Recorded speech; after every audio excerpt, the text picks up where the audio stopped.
आज मैं जो सीरीज़ स्टार्ट कर रहा हूँ वो कंप्यूटर सिस्टम आर्किटेक्चर का है। और बहुत सारा सीरीज़ मैंने पहले भी कंप्लीट करवाया है, जैसे डाटा स्ट्रक्चर का है, जैसे सी प्लस प्लस का है, जो बहुत ही मोस्ट फिल्टर्ड रिकॉर्ड्स है। कंप्यूटर नेटवर्क का मैराथन क्लासेस है, डेटाबेस का मैराथन क्लासेस है, जो सारे कॉम्पिटिटिव लेवल क्वेश्चंस उसमें हैं और सारे कॉम्पिटिटिव लेवल एग्जामिनेशन में आपकी हेल्प करेंगे, जैसे बेल्ट्रॉन प्रोग्रामर का हो, बीपीएससी टीआरई का हो, या बीसीए और एमसीए के स्टूडेंट्स का हो। तो आज से जो सीरीज अभी स्टार्ट हो रहा है वो कंप्यूटर सिस्टम आर्किटेक्चर का है। बहुत ही बिल्डर रिकॉर्ड है, आप देखें इसको। Which of the following is the best define computer architecture. Computer architecture का सही डेफिनेशन क्या दिया जा सकता है? तो designing a computer system to balance performance, efficiency, cost and reliability. मतलब कंप्यूटर आर्किटेक्चर का मतलब उसके हार्डवेयर कंपोनेंट से नहीं हुआ, तो कंप्यूटर आर्किटेक्चर का ओवरऑल परफॉर्मेंस से हुआ, जिसमें कि सारे का कॉम्बिनेशन हम लोग देखेंगे कि सारे का physical layout of a computer system या design and functionality of computers hardware and system components होगा, या the study of computer programming language, the development of software application. Overall उसका परफॉर्मेंस देखा जाए तो फंक्शनलिटी भी उसी में आ जाएगी और हार्डवेयर और उसके सिस्टम कंपोनेंट्स भी उसी में आ जाएंगे। तो मोस्ट सुटेबल आंसर हमारा बी हो जाएगा। जैसे कि आर्किटेक्चर का मतलब क्या है? Designing a computer system to balance performance, efficiency, cost and reliability. Organization अलग बात है और कंप्यूटर सिस्टम आर्किटेक्चर अलग बात है, दोनों एक में मिलाने की ज़रूरत नहीं है। कभी कभी ये पूरा एक साथ मिलने के बाद लगता है कि दोनों कॉमन है, बट ये कॉमन नहीं है। आर्किटेक्चर मतलब उसकी कॉस्ट, इफिशियंसी, सब ओवरऑल परफॉर्मेंस। और कंप्यूटर ऑर्गेनाइजेशन मतलब हार्डवेयर कंपोनेंट से रिलेटेड उसका ऑर्गेनाइजेशन कैसा है, उसकी उसका असेंबली कैसा है, ये चीज़। तो what is the main component of the computer architecture? Computer architecture का मेन कंपोनेंट क्या होता है? तो CPU, memory and input output devices होता है। नॉन आर्किटेक्चर हम लोग शुरू से पढ़ते आ रहे हैं। तो द वॉन न्यूमन आर्किटेक्चर जो होता है, बेस्ड ऑन विच की कॉन्सेप्ट, किस की कॉन्सेप्ट पे आपका ये बेस्ड है? तो सेपरेट स्टोरेज क्या यूज़ करता है, या मल्टीपल प्रोसेसर है, या instruction and data store in the same memory, या एग्जीक्यूशन ऑफ मल्टीपल इंस्ट्रक्शन सिमुटेनियसली, मतलब एक साथ नहीं। ये सारे डेटा और इंस्ट्रक्शंस के लिए, डेटा के लिए और इंस्ट्रक्शंस के लिए सेम मेमोरी का यूज़ करता है। ये हमारा की कॉन्सेप्ट है। What is the key characteristic of Harvard architecture? Harvard भी हमारा एक आर्किटेक्चर है। तो इसमें डेटा और इंस्ट्रक्शन के लिए सेपरेट मेमोरी चाहिए होती है। तो ये सिंगल मेमोरी नहीं यूज करेगा, यानी कि separate memory for data and instruction, that is called Harvard architecture. यानी कि computer organization is about how the component computer system like CPU, memory, input output devices connected together. अभी मैंने बताया कि कंप्यूटर आर्किटेक्चर का मतलब क्या है और कंप्यूटर ऑर्गेनाइजेशन का मतलब क्या है। तो यहाँ से आपका बेस्ट डेफिनेशन मिल गया कि उसके ओवरऑल परफॉर्मेंस को कंप्यूटर हमारा आर्किटेक्चर की बात आती है, और उसके जो सीपीयू कंपोनेंट्स एक दूसरे से जुड़े हुए हैं, इनपुट आउटपुट जो वर्किंग टुगेदर कर एक साथ जुड़ करके काम कर रहे हैं, तो उसको हम लोग कंप्यूटर ऑर्गेनाइजेशन बताते हैं। Next, which of the following is not A functional unit of computer? Functional unit नहीं होता है। तो हमारा इनपुट भी है, आउटपुट भी है, तो पावर सप्लाई यूनिट नहीं, फंक्शनल यूनिट नहीं होता है। कंट्रोल यूनिट भी होता है। तो मोस्ट सुटेबल हमारा आंसर हो जाएगा C. What is the primary function of arithmetic logical unit? तो ये हमारा परफॉर्म करता है अर्थमेटिक एंड लॉजिकल ऑपरेशंस को। Next, which unit of computer is responsible for fetching, decoding and executing the instruction, that is called the control unit. Which component of computer is responsible for temporarily storing data and instruction during execution? The random access memory RAM हमारा temporary data को store करके रखता है। What is the role of the input unit in a computer system? It accept data external sources and convert it into the machine readable format। ये हमारा most suitable answer हो जाएगा। Which was the first generation of computer based? तो generation यानी हम लोग first generation की बात कर रहे हैं, तो वैक्यूम ट्यूब्स आता है उसमें। The second generation of computer used which technology, तो सेकेंड जनरेशन ट्रांजिस्टर्स का यूज कर रहा था। थर्ड जनरेशन में उसी को इंटीग्रेटेड सर्किट बना दिया गया। एंड फोर्थ जनरेशन में उसी को VLSIC बना दिया गया, यानी कि very large integrated circuit, VLSIC, very large scale integrated circuit. तो हम लोग सीधे सीधे इसका integrated very large scale integrated circuit में माइक्रो प्रोसेसर आ जाएगा हमारा। इसके बाद आते हैं what is the main feature of fifth generation. तो सभी हम लोग जानते हैं कि भाई AI उसका फिफ्थ जनरेशन का बहुत मेन फीचर है हमारा आर्टिफिशियल इंटेलिजेंस। अब बताया कि who propose the von Neumann architecture. Von Neumann architecture कौन बनाया था, तो जॉन वॉन न्यूमन बनाए थे, एक मैथमेटिशियन थे। The in von Neumann architecture data and instruction store in the same, किसमें सेम स्टोर होता था, तो भाई मेमोरी में। Which of the following is not a part of von Neumann architecture, कौन इसमें पार्ट नहीं होता है, तो separate memory for data and instruction ये पार्ट नहीं होता है। Von Neumann architecture uses which type of memory structure, कौन सा मेमोरी स्ट्रक्चर यूज करता है वॉन न्यूमन आर्किटेक्चर, तो single memory architecture. Which component of von Neumann architecture fetch decode instruction, तो ये हमारा कंट्रोल यूनिट करेगा। What is the main drawback of von Neumann architecture, तो ये हमारा bottleneck, von Neumann bottleneck problem आ जाता है, क्योंकि ये डेटा और इंस्ट्रक्शन के लिए सेम मेमोरी का यूज़ करता है तो थोड़ा बहुत स्लो हो जाता है, तो इसी को हम लोग बॉटल नेक बोलते हैं। नेक्स्ट है हमारा which of the following buses is not used in von Neumann architecture, तो कौन सा बस है जो नहीं यूज होता। डेटा बस यूज होता है, एड्रेस बस भी होता है, कंट्रोल बस भी होता है, तो पावर बस कोई ऐसा बस नहीं होता है। The von Neumann bottleneck occur during, क्यों ओकर होता है, क्यों होता है, इसलिए कि मेमोरी जो है वो डेटा एंड इंस्ट्रक्शन के लिए शेयर्ड हो जाती है, इसी वजह से ये हो जाता है। Which memory type is use to store both instruction and data in Neumann architecture, तो which memory type is use to both, कौन सा मेमोरी टाइप है जो कि बोथ इंस्ट्रक्शन एंड डेटा को हमारा यूज करता है, तो टेम्पोरली तो हमारा रैम ही हमारा आ जाएगा। कैश मेमोरी तो फास्टेस्ट मेमोरी, रजिस्टर CPU की मेमोरी होती है। रोम हमारा परमानेंट, मैन्युफैक्चरिंग के टाइम में ही रोम में डेटा को डाल दिया जाता है। The execution instruction one Neumann architecture follow which Q, तो पहले फेच करेगा, फिर डिकोड करेगा, देन एग्जीक्यूट करेगा। Which of the computers follow the von Neumann architecture, तो जनरल पर्पस जितने कंप्यूटर हैं वो सारा इसको फॉलो अप कर रहा है। In von Neumann architecture the control unit perform which function, control unit का काम क्या है, तो perform arithmetic operation. Which of the following is the improvement over von Neumann architecture, von Neumann architecture से ऊपर का कौन सा आर्किटेक्चर बनाया गया, तो ये हार्डवेयर आर्किटेक्चर बनाया गया। What does ALU, arithmetic logical unit in von Neumann architecture, तो perform arithmetic and logical operations. Why hardware architecture considered faster than von Neumann architecture, तो इसलिए क्योंकि सेपरेट मेमोरी यूज होता है हमारे इंस्ट्रक्शन एंड डेटा के लिए हार्डवेयर में, तो मोस्ट सुटेबल आंसर बी हो जाएगा।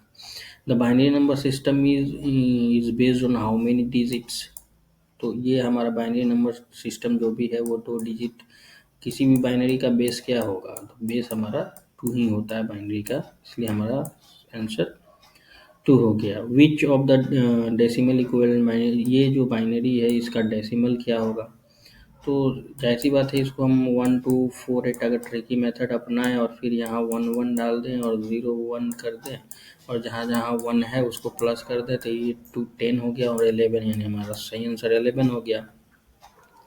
विच of the following number system uses base 16, base 16 किसका होता है, तो हेक्साडेसिमल का होता है। What is the binary equivalent of decimal 25, 25 decimal है तो इसका बाइनरी क्या हो गया, तो 1 2 4 8 16, तो 16 और 8 जोड़ेंगे तो हमारा 24 हो जा रहा है, और एक और यहाँ जोड़ेंगे तो यानी हमारा ये बाइनरी हो जाएगा 1 1 0 0 1 हो जाएगा, यानी हमारा क्या हो गया आंसर, ये 1 1 0 0 1, मोस्ट ये हमारा आंसर हो गया। तो octal number system has base, octal number system का बेस 8 होता है। What is the hexadecimal equivalent of number 255, तो 255 का मतलब है इसका एक डेसिमल नंबर क्या होगा।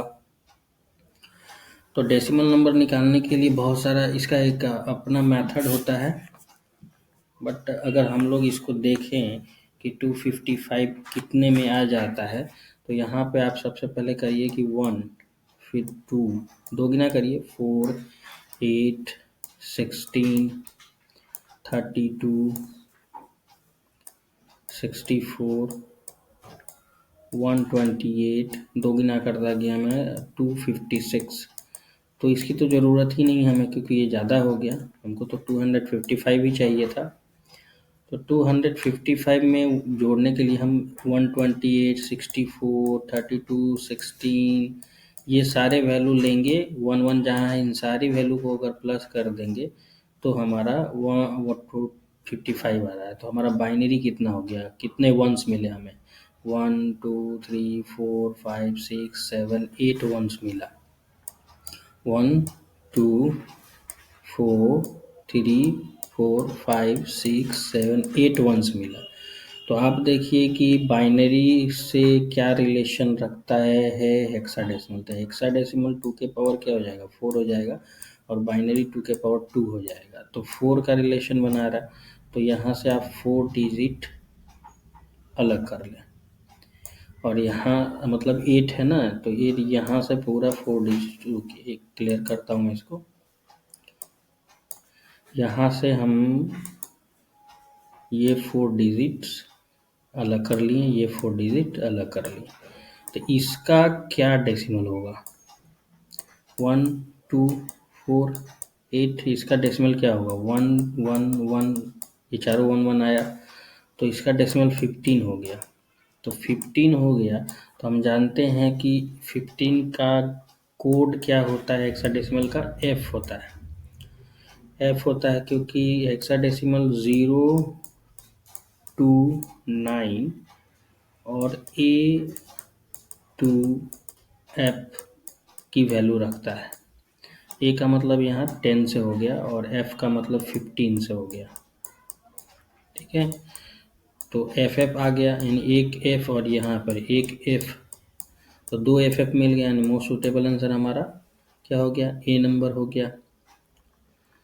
अब आगे, which of the following is not a valid octal number. 72 valid octal number नहीं है। How many bits make a byte, 8 bits make a byte. Which is the decimal equivalent of hexadecimal A3। 163 आएगा answer, अगर आप इसको calculate करोगे तब, कि A3, ए का मतलब तो 10 होता है, ए का मतलब हमारा 10 हो जाता है, और इसका उसके बाद बचा क्या, 3। तो इसका कैलकुलेशन कैसे करेंगे, जैसे ए मल्टीप्लाई, चूँकि 16 इसलिए ले रहे हैं ना क्योंकि आपका ये हेक्साडेसिमल बोला जा रहा था, हेक्साडेसिमल का बेस 16 होता है। अभी ऊपर हम लोगों ने पढ़ा, तो a मल्टीप्लाई 16 का पावर 1 प्लस 3 मल्टीप्लाई 16 का पावर 0, तो a का मतलब तो 10 हो गया, और 16 16 ही आ गया, ये 16 का पावर 0 तो 1 हो गया, तो ये दोनों मल्टीप्लाइंग करेंगे तो 160 आएगा, प्लस ये 3 हो गया, यानी 163 यहाँ पर हमारा आंसर हो जाएगा 163। तो what is the binary equivalent of hexadecimal number 1F। तो 1 का बाइनरी 1 ही होता है, F का बाइनरी F का मतलब 15 होता है। तो आप देखेंगे कि 1 का ये 001 ले रहा है, और F का 11 ले रहा है, इसलिए ये बाइनरी निकाल रहा है 001100। तो ये कैसे निकला, तो इसको ध्यान से समझेंगे तो हमें समझ में आ जाएगी ये बात कैसे आया। देखिए, सबसे पहले बेस बाइनरी का हम याद रखते हैं 2, और हेक्सा का बेस याद रखिए 16। अब इन दोनों के बीच में रिलेशन याद रखिए, इन दोनों के बीच में, यानी हेक्सा का रिलेशन 2 पे पावर 4 का है, और इसका रिलेशन 2 पे पावर 2 का। ये 2 के पावर 2 होगा तो हेक्साडेसिमल 2 के पावर 4 होगा। ये पहले आप दिमाग में रख लें। देन हमें करना क्या है, 1 लिख देंगे, तो 1 का बाइनरी 1 ही होता है, ठीक है। एफ का मतलब हेक्साडेसिमल में मैंने बताया कि एफ इज इक्वल टू 15 होता है, ठीक है। तो 15 का बाइनरी आप निकालें, तो 15 का अगर बाइनरी निकालते हैं तो आपको मिलता है 1 1 1 1, 4 वंस मिलेंगे। अब दोनों का देखिए कि ये 2 पे पावर 4 की बात कर रहा है, हेक्साडेसिमल की बात कर रहा है, तो सबको अगर एक साथ हम मिला के लिख दिए, ये वाला भी 1 और ये वाला भी 1, तो सबको मिला के लिखिए 1, कितने वंस हो जाएंगे, 2 3 4 5 वंस हो जाएंगे, ये हो गया 5 वंस। लेकिन पावर 4 की बात कर रहा था, इधर से 4 पावर आप ले लें, ठीक है, और इधर बच गया 1 वंश, तो इस ये भी तो 4 बाइट का बनना चाहिए, बिट का बनना चाहिए, तो इधर 0 0 0 0 पुट कर दीजिए, ये भी 4 हो गया और ये भी 4 हो गया। तो हमें पता है कि इधर की वैल्यू ली जाती है और 1 के इधर की वैल्यू नहीं ली जाती है, कोई मतलब नहीं बनता है, इसलिए हमारा सही आंसर क्या हो गया, सबको मिला दीजिए यहाँ पे 1 1 1 1 1 1, ये हमारा सही आंसर सी हो जाएगा। आई होप कि आप अंडरस्टैंड कर पा रहे होंगे, अगर नहीं अंडरस्टैंड कर पा रहे हो तो मैं और एक्सप्लेनेशन दे दूंगा, कमेंट करिएगा आप लोग। Next, in hexadecimal system what does the letter C represent. तो हेक्साडेसिमल नंबर सिस्टम में 0 to 9 होता है, ठीक है, और A to F सिंबल होता है, A to F सिंबल होता है। तो A का मतलब 10 हो गया, तो B का मतलब 11 हो जाएगा, तो C का मतलब क्या हो जाएगा 12, इसलिए यहाँ पे आंसर 12 हमारा हो गया। What is the hexadecimal representation of binary, इतना। तो देखिए बाइनरी जो नहीं हेक्साडेसिमल में निकालेंगे तो फिर इधर का 4 बिट और फिर इधर का 4 बिट अलग अलग करना पड़ेगा मुझे, क्योंकि 2 के पावर 4 का रिलेशन इधर का 4 बिट और इधर का 4 बिट आप अलग अलग करेंगे, तो इधर का 4 बिट अलग किए तो सी आया, इधर का 4 बिट अलग किए तो डी आया, इसलिए इसका रिप्रेजेंटेशन क्या हो गया C D. Which number system is most commonly use in computer system, तो ये सभी को पता है बाइनरी मोस्ट कॉमनली यूज होता है। What is the octal equivalent of decimal 45, 45 का ऑक्टल इक्विवेलेंट अगर आप करेंगे तो 55 हमारा आंसर आएगा। अगर एक्सप्लेनेशन वीडियो चाहते हैं तो आप एक बार कमेंट करें, मैं इसको बता दूंगा कि कैसे कन्वर्सन प्रोसेस होता है।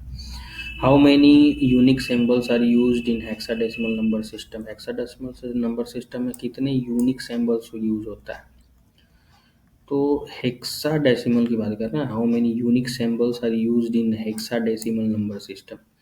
तो यहाँ पर 8 होगा कि 10 होगा कि 16 होगा, तो बेस तो हम जानते हैं कि हमारा 16 है, क्योंकि यही इतना ही यूनिक नंबर यूज होता है, क्योंकि 0 to 9 और A to F मिलाएंगे हम तो टोटल हमारा 16 हो जाएगा, तो 16 हो जाएगा, तो ये हमारा मोस्ट सुटेबल आंसर शी हो जाएगा।